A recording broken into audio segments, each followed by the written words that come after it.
আমার স্কিনটাকে আমি সারাক্ষণ হাইড্রেট রাখি কী করে, চলো সেটাই তোমাদের সঙ্গে শেয়ার করি। গরম হোক বা শীত, স্কিন কেয়ার তো অবশ্যই দরকার। গরম যতটা বেড়েছে, এই গরমের জন্য একটা ভালো মানের সানস্ক্রিন অবশ্যই ব্যবহার করতে হবে। এদিকে তো সকালের স্কিন কেয়ারটা আমি সেরে নিলাম স্নান করে। এবার খালি পেটে কি কি খেলাম চলো সেটাই শেয়ার করি। সবচেয়ে বড় কথা, আমরা ওপর থেকে যতই দামি দামি প্রোডাক্ট মাখি না কেন, স্কিন কেয়ার করি না কেন, যতক্ষণ না পর্যন্ত আমরা ভালো খাবারটা খাচ্ছি ততক্ষণ কিন্তু আমরা কোনো ফলাফল দেখতে পাবো না।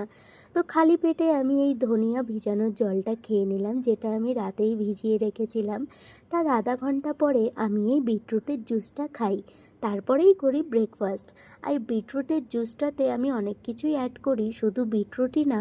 আর রাতে আমি ডিটক্স ওয়াটারটা ভিজিয়ে রাখি। কিছুই না, শুধুমাত্র একটু হেলদি খাবার আর প্রচুর পরিমাণে জল খেতে হবে, তাহলেই স্কিন চুল দুটোই ভালো থাকবে।